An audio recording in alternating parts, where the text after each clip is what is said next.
Vamos a hablar hoy día de perfusión periférica. Los objetivos son visualizar la perfusión periférica como una ventana esencial para evaluar la perfusión microcirculatoria, el tono adrenérgico y el proceso de reperfusión en el shock. Aprender distintos métodos para evaluar la perfusión periférica, conocer su valor pronóstico y eventualmente entender su rol en el contexto de un monitoreo multimodal de perfusión en el shock séptico y su potencial uso como meta de reanimación. La perfusión periférica, junto con los aspectos cognitivos de la mente, la alerta, etcétera, y la diuresis, son considerados los tres grandes de la perfusión clínica, porque pueden ser evaluados sin instrumentos. Yo puedo evaluar a un paciente y ver si está alerta, puedo evaluar si está orinando y puedo evaluar la perfusión de sus manos. Y con eso tengo una idea bastante certera, diría yo, de cómo está la perfusión global. Corresponde el honor al doctor Max White, a quien consideramos el padre del shock. Ha publicado este paper clásico del año 69, donde él demostró que la temperatura del ortejo mayor era el mejor predictor de sobrevivir en el shock junto al lactato. ¿Por qué la perfusión periférica? Esto en general, debemos entender primero que la perfusión de la piel está bajo control del sistema nervioso simpático.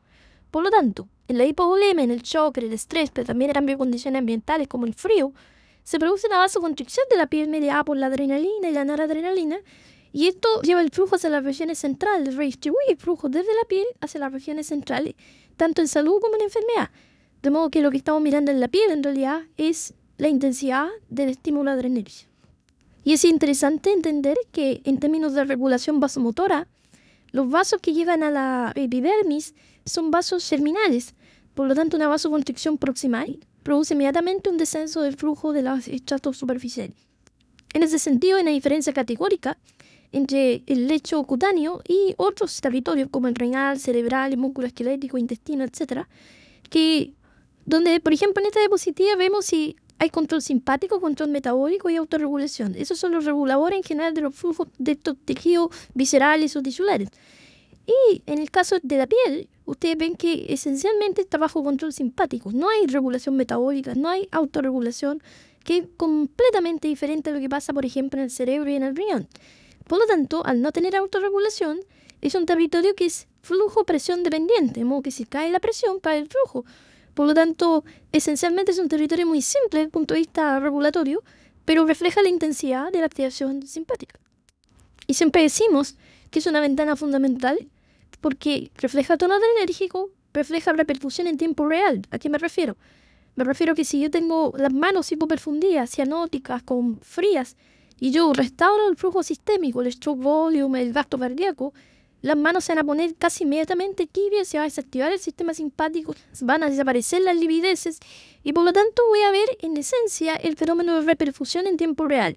Y también, por supuesto, es un ejemplo de cómo se puede analizar la microcirculación, ¿no es cierto?, en forma casi mirándola en la práctica sin necesidad de usar instrumentos especiales, etcétera, como en otros territorios.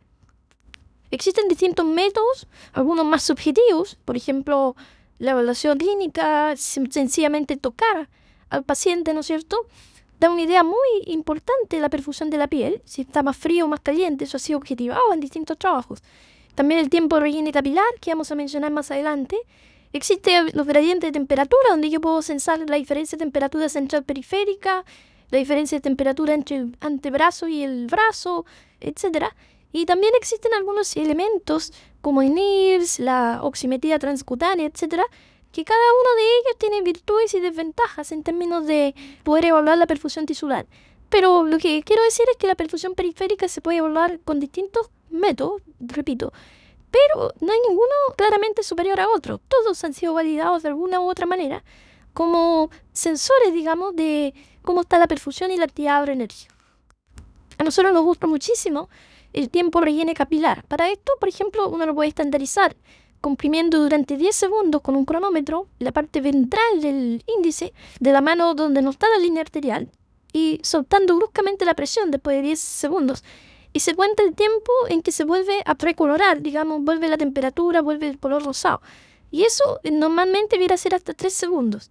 Si es más prolongado, eso significa que hay hipoperfusión de la piel y esto debe ser interpretado y manejado.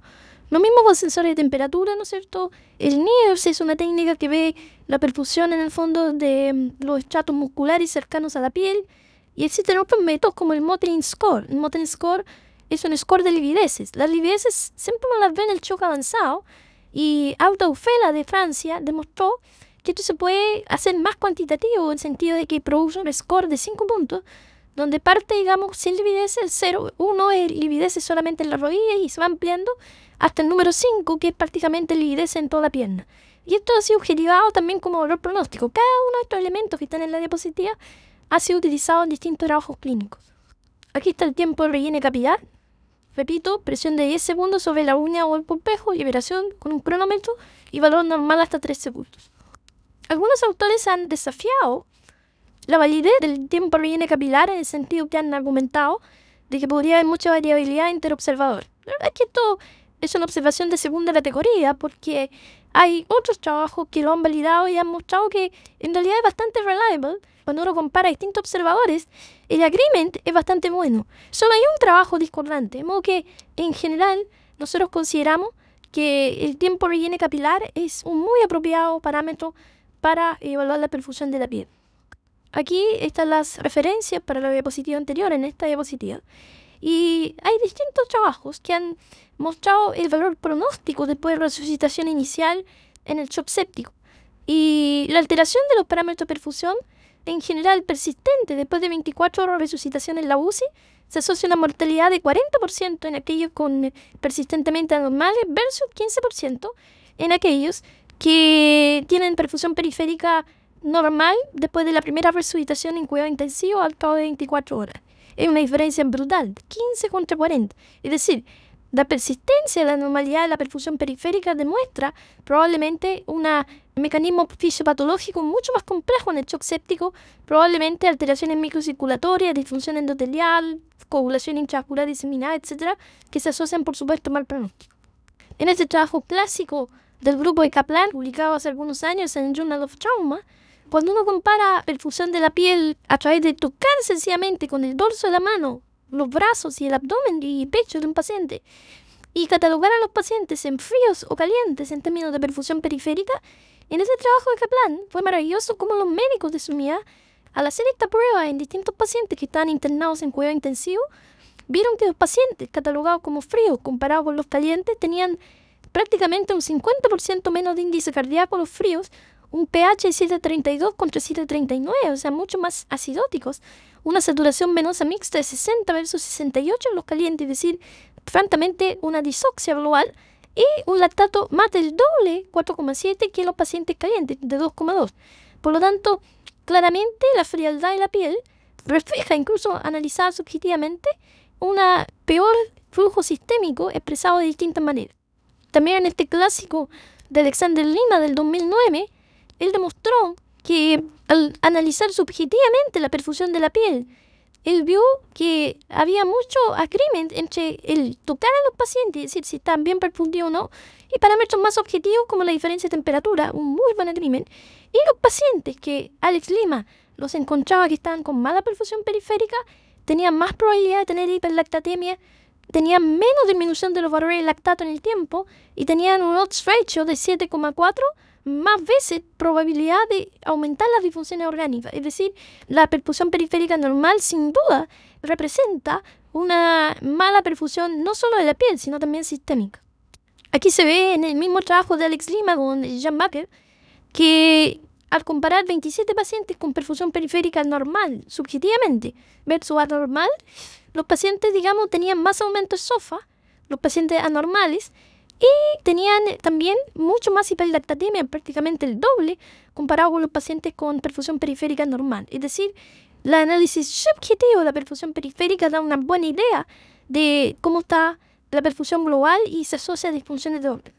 Es lo mismo que planteamos con este clásico de Autofela, trabajando en el grupo de Guillet, en el Hospital Saint Antoine de París, donde él, al describir el Motin Score, que está acá de 1 a 5, vio que los pacientes con un score de 5 en el apróximo tenían una mortalidad de sobre el 80% después de la resucitación inicial en cuidado intensivo. Esto se ve también muy, diría yo, ilustrativamente en esta diapositiva, donde se ve que los pacientes con score 0,1 de Autofela, el Motin Score, prácticamente su sobrevida fue sobre el 90%. En cambio, los pacientes con score 4,5, la mortalidad era superior al 80%. También el tiempo de relleno capilar Y el NIRS con saturación tisular de oxígeno a nivel de la rodilla predicen la mortalidad. Es decir, ustedes ven que estoy mostrando más datos y más datos y más datos acerca de la importancia de la perfusión periférica evaluada de distintas maneras en el pronóstico de los pacientes en shock séptico. En un trabajo del grupo de Jan Bakker en Rotterdam, publicado hace algunos años, se ve, digamos, que los pacientes con tiempo relleno capilar normal al ingreso a la UCI, que se mantenía normal a las 24 horas de tratamiento, la mortalidad era solo un 13%, comparado con aquellos que era normal y después anormal, que la mortalidad se empinaba al 42%. Y también los que entraron con perfusión periférica anormal y se mantuvo anormal, 40% mortalidad contra anormal, normal, 15%. Es decir, nuevamente el factor dinámico en el tiempo. También el mismo grupo de Jan Bakker en este trabajo en Critical Care del 2014 evaluó la relación del tiempo relleno capilar con las complicaciones postoperatorias después de cirugía mayor. Y es muy interesante, cuando se analizó en un grupo de pacientes que iban a ser sometidos a cirugía abdominal mayor, se evaluó el tiempo relleno capilar preoperatorio, se vio que no había ninguna diferencia preoperatoria entre los que después de la cirugía desarrollaron complicaciones mayores o no.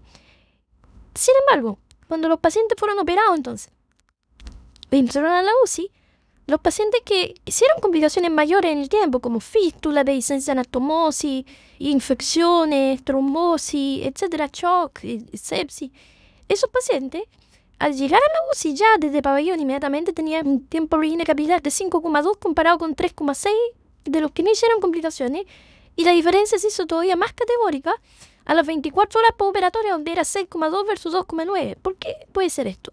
Porque eso significa que los pacientes que llegan con perfusión periférica normal a la UCI probablemente estuvieron más estresados en el intraoperatorio, con más adrenalina, y eso se refleja en una mayor incidencia de complicaciones postoperatorias. En un trabajo de nuestro grupo publicado en 2012 en el Journal of Critical Care, nosotros analizamos en forma secuencial distintos parámetros de perfusión en el tiempo, como se ve abajo en la barra a las 0, 12 y 24 horas, en sujetos en una cohorte que estaba siendo sometida a una resucitación inicial muy precoz de shock séptico. Las barras representan el porcentaje de pacientes que tienen ya los parámetros normalizados. Entonces, aquí comparamos lactato, saturación venosa central, gradiente veno arterial de CO2, diferencia de temperatura central periférica y tiempo relleno capilar. Varios aspectos interesantes de este trabajo. Primero, el tiempo relleno capilar fue el primer parámetro en normalizarse en forma estadísticamente significativa en el tiempo en los pacientes que estaban bajo resucitación. A las 2 horas ya un porcentaje importante de los pacientes lo había normalizado, antes que el lactato, por supuesto, y otros parámetros. Segundo, los pacientes con tiempo relleno capilar normal a las 2 horas tuvieron una sobrevida hospitalaria del 85%, es decir, solo un 15% falleció.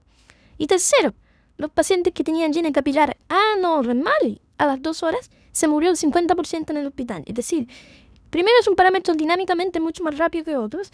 Segundo, se asocia a mortalidad en forma muy relevante, como ya había dicho antes, y este trabajo lo confirma. El tema es por qué. La verdad es que cuando uno piensa en esto, uno, por ejemplo, en este trabajo de Andreas Brunauer, Martin Rinzel y Jan Bakker que se hizo en Austria, ustedes pueden ver que se hizo una evaluación secuencial en pacientes también en shock séptico resucitados precozmente de la perfusión periférica con distintas metodologías, más objetivas, más subjetivas, y con Doppler, con la tecnología de ultrasonido Doppler, se calculó el índice de pulsatividad que es proporcional al flujo de 4 arterias grandes intraabdominales, como la mesentérica, la hepática, la renal y la esplénica. Y lo que se vio fue impactante. A medida que se va recuperando la perfusión periférica, se va recuperando en paralelo la perfusión de estos órganos abdominales mayores. ¿Por qué? Porque al reperfundir, ¿no es cierto?, se desactiva el sistema neurohumoral que produce vasoconstricción no solamente en la piel, que es menos importante fisiológicamente, sino también en territorios mucho más relevantes como el territorio hepatoplásmico. Es cierto que el territorio hepatoplásmico tiene una regulación más compleja, participan angiotensina 2, que se lleva vasopresina también, por supuesto.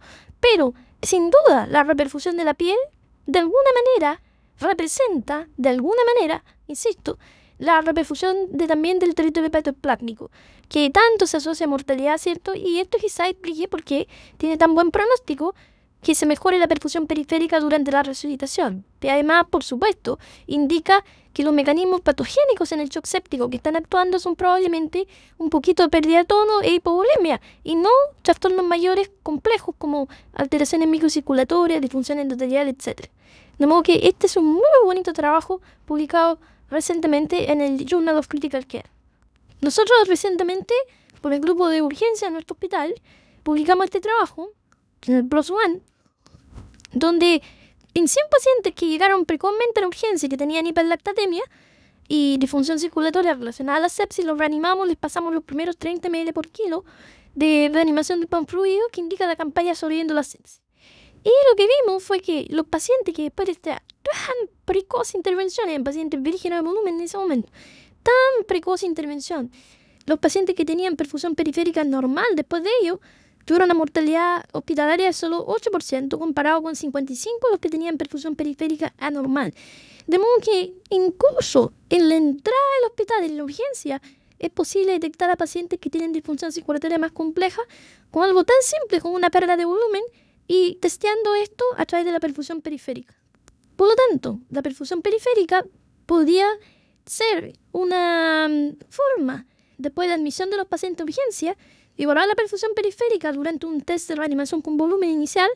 Podría ser una forma de triage, en el sentido que los que no abren la perfusión periférica deberían ser probablemente trasladados rápidamente a la UCI, en tanto los que abren, mejora el MOTI, mejora el llene capilar, probablemente representan una disfunción circulatoria más leve y que podría ser manejado en servicios menos complejos. Sin duda alguna, la perfusión periférica, junto con la saturación venosa central de oxígeno, el gradiente veno arterial de CO2 y la saturación tisular de oxígeno medida por NIRS, estos parámetros son muy flujo sensibles, es decir, responden muy rápidamente cuando yo restauro el flujo tisular durante la reanimación. No así, como ustedes ven en esta diapositiva, las barras representan los pacientes. Este trabajo lo publicamos en Annals of Intensive Care hace un par de años. Ustedes ven que las barras representan, de alguna manera, los pacientes, en este caso, que siguen con el parámetro alterado. Y ustedes ven que el lactato, por ejemplo, y esta es una cohorte, esto es muy importante decirlo, una cohorte de pacientes que sobrevivieron a la reanimación circulatoria en la UCI. Y ustedes ven que los pacientes que sobreviven, el lactato, todavía la mitad de los pacientes lo tenía alterado a las 24 horas de reanimación, como se ve abajo, en comparado con solo un 10% de los pacientes con acción evaluada con estos parámetros más flujosensibles. Es decir, en otras palabras, el tiempo relleno capilar y otros parámetros de perfusión periférica podrían ser utilizados teóricamente para testear la eficacia de la reanimación durante el shock séptico. Nosotros propusimos en la literatura hace poco este esquema donde, comparando distintos parámetros de evaluación de la perfusión durante la reanimación del shock séptico, ustedes ven que dentro de las primeras 6 horas un descenso rápido del llene capilar, un descenso rápido del gradiente veno arterial de CO2 y una mejoría rápida de la saturación venosa, estos parámetros tan flujosensibles, predice sobrevida y en general predice también de que el lactato va a caer en paralelo. Es decir, la evaluación de perfusión periférica junto a otros parámetros podría ayudar a interpretar si un lactato, por ejemplo, elevado, es flujosensible o no. Y probablemente, como el lactato se normaliza mucho más lento, porque las causas de la hiperlactatemia son multifactoriales, como vimos en otra clase, después de las 6 horas iniciales, probablemente si el llene capilar ya está normal y el gradiente CO2 está normal, la saturación venosa está normal, aunque el lactato sigue elevado, lo más probable es que este lactato ya no sea en relación a hipoperfusión y uno podría monitorear y no seguir sometiendo al paciente a la toxicidad de la sobreresucitación. Esto fue lo que propusimos hace algunos años en esta propuesta en Current Opinion of Critical Care, donde propusimos un algoritmo en el sentido que después de la resucitación de fluido inicial, los pacientes seguían con hiperlactatemia, nosotros evaluábamos otros parámetros de perfusión como saturación venosa, gradiente veno arterial y perfusión periférica, parámetros que son flujo sensibles, y si alguno de estos estaba alterado, en realidad uno considera que el lactato es probablemente hipóxico o hipoperfusivo y uno seguía reanimando. En cambio, si estos 3 parámetros que son más sensibles al flujo están normales, lo más probable es que la hiperlactatemia sea no flujo sensible. Esto lo demostramos también en este trabajo, donde analizamos nuestra base de datos de pacientes en shock séptico reanimados con nuestro algoritmo en forma retrospectiva, pero era una base de datos llenada prospectivamente, son 90 pacientes. 20 pacientes de esta cohorte se mostraron como una hiperlactatemia no flujo sensible, no hipóxica, porque tenían hiperlactatemia asociada a perfusión periférica normal, saturación venosa normal y gradiente venoarterial normal. Es decir, una hiperlactatemia sin contexto hipóxico o sin contexto hipoperfusión, si ustedes quieren. Eran 20 pacientes, eran así. Y había 70 pacientes que tenían la misma hiperlactatemia, el mismo nivel de lactato de 4, pero que tenían algunos de los 3 parámetros alterados. Es decir, a esos pacientes los consideramos que era una hiperlactatemia de contexto hipóxico o contexto de hipoperfusión. Las barras negras representan a esos pacientes, los 70 pacientes con contexto de hipoperfusión. Las barras blancas representan pacientes que consideramos que la hiperlactatemia no era por hipoperfusión o flujo sensible.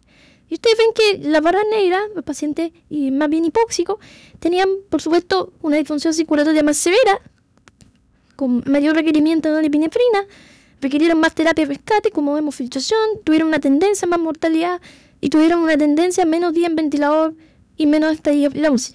De modo que, en general, esto demuestra que este algoritmo es válido.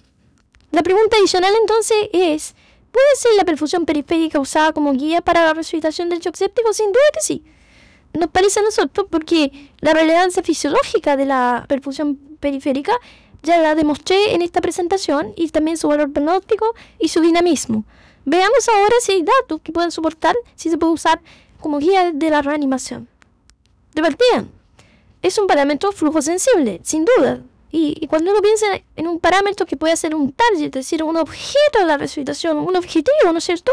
Piensen justamente en un parámetro que sea dinámico en su recuperación, que represente mecanismos patogénicos claros, en este caso la hipoperfusión de la piel, representa, digamos, una hiperactividad simpática que es proporcional al bajo flujo sistémico y que responde en tiempo real si es que yo aumento el flujo sistémico. Y nosotros hemos demostrado que la perfusión periférica puede mejorar a veces en 15 minutos o antes incluso durante una carga de volumen si es que hemos logrado subir el stroke volume. De modo que es un parámetro que responde muy dinámicamente y casi en tiempo real a los esfuerzos de aumentar el flujo sistémico. ¿Cuál es el contexto? El contexto es que, ¿y cuáles podrían ser los roles? En realidad, cuando uno mira la disfunción circulatoria, uno ve que hay parámetros que son útiles en la disfunción circulatoria inicial, cuando los pacientes recién llegan y todavía no son sometidos a una carga de volumen. Todos los parámetros pueden ser usados en esta etapa porque en general los mecanismos patogénicos aquí son hipovolemia y alteración de tono. Y la perfusión periférica, como yo lo demostramos en este trabajo en la urgencia, puede ser muy útil para monitorear la reperfusión en este escenario tan precoz. Sin embargo, los pacientes que evolucionan a una disfunción circulatoria persistente en general tienen mala perfusión periférica, hiperlactatemia y otros trastornos como disfunciones de orden. Y en este caso, obviamente, es mucho más difícil interpretar los marcadores de perfusión y por eso necesitamos un monitoreo multimodal siempre. Probablemente la disfunción circulatoria inicial con un parámetro suficiente y la disfunción circulatoria persistente, debido a esta diáspora de perfusión y debido a los múltiples trastornos, probablemente, ¿no es cierto?, necesitamos un monitoreo multimodal. Así, como se ve acá, en la etapa precoz, ¿no es cierto?, la macro y la microcirculación están muy acopladas. Si yo doy fluidos, uno ve una rápida disminución del llene capilar, disminución del lactato, disminución del gradiente venoarterial, mejoría de la saturación, y al aumentar la presión de perfusión y el stroke volume, todo mejora rápidamente en forma simétrica. Sin embargo, en la etapa tardía, aunque yo reperfunda, si es muy tardío, y yo de fluidos, y yo trato de subir el gasto, puedo subir la macrocirculación, pero la micro va a estar alterada porque ya no existe solamente una microcirculación que también es piel, ¿cierto? No existe una microcirculación seca, dry, sino que existe una microcirculación inflamada, donde hay edema, alteración microvascular, inflamación a nivel de la microcirculación. Por lo tanto, es posible que yo mejore el flujo sistémico, pero no mejore la microcirculación debido a esto. Y ahí se produce una disociación macro-micro que explica por qué a veces en el shock refractario es imposible mejorar la perfusión periférica porque de alguna manera la microcirculación que ella representa está totalmente inflamada y obstruida. Frente a una carga de volumen inicial, todos los parámetros se mueven en paralelo: la presión de pulso, la perfusión periférica, el lactato, la saturación venosa, la microcirculación y la frecuencia cardíaca, todos tienden a mejorar, sin que las únicas causas de la disfunción circulatoria inicial son la hipovolemia y la pérdida de tono. Para finalizar, entonces ir finalizando, ¿puede ser usada la perfusión periférica para guiar la resucitación en el shock séptico? Hay un piloto publicado en el Blue Journal del 2016 por Van Dienderen y Jan Bakker, donde demostraron, digamos, que en un estudio piloto de 30 pacientes, 15 contra 15, en 15 pacientes fueron randomizados, eran pacientes en shock séptico, por supuesto, fueron randomizados a reanimación contra perfusión periférica, y cuando la perfusión periférica estaba normalizada, no se daban fluidos. Si la perfusión periférica estaba normal, los pacientes se sometían a una carga de volumen de acuerdo a trayectoria urinaria. En cambio, en el grupo control, eran pacientes que se reanimaban hasta lograr parámetros clásicos como presión arterial, gasto cardíaco, diuresis, etc. Y se vio, digamos, que los pacientes que se reanimaron contra perfusión periférica recibieron bastante menos volumen, casi 2 litros menos, y tuvieron tendencia a menos disfunciones comparados con los pacientes que se reanimaron contra parámetros clásicos. De hecho, en un modelo teórico, donde uno compara la potencial utilidad de perfusión periférica versus lactato para guiar resucitación, se ve que la perfusión periférica es un excelente marcador pronóstico, pero el lactato probablemente tiene más historia y más datos. Si se relaciona o no a hipoperfusión o hipoxia, creo que hay más datos para el lactato. Pero la perfusión periférica es más simple y disponible, es más específico como marcador de hipoperfusión, a diferencia del lactato, que habitualmente de causas multifactoriales. Permite una evaluación en real time de la respuesta fluida, a diferencia del lactato, y su dinámica de recuperación es bastante mejor. Por lo tanto, es legítimo pensar que perfusión periférica podría ser superior al lactato para guiar la resucitación. Y este es el objetivo, en otras palabras, del recientemente terminado trabajo Andrómeda Shock, donde reclutamos 424 pacientes y los randomizamos precocemente en el shock a reanimación contra perfusión periférica y lactato, con la hipótesis de que los pacientes con perfusión periférica iban a asociarse a menor morbimortalidad. Los datos de este trabajo van a estar disponibles dentro de poco. A nosotros nos parece que reanimar contra perfusión periférica y usarla para evaluar la perfusión de los pacientes está muy en acorde con lo que nos enseñaron los fisiólogos clásicos, los cuales todos admiramos, como Claude Bernard, Walter Cannon, Max White y Arthur Kaito.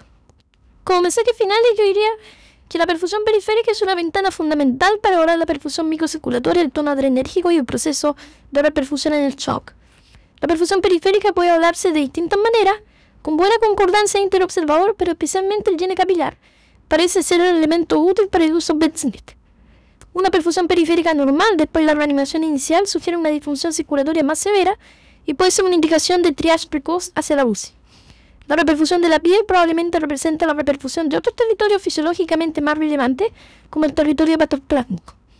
Y la importante flujosensibilidad de perfusión periférica lo hace un parámetro muy apto para ser usado como parte de monitoreo multimodal de perfusión o potencialmente como objetivo de resucitación.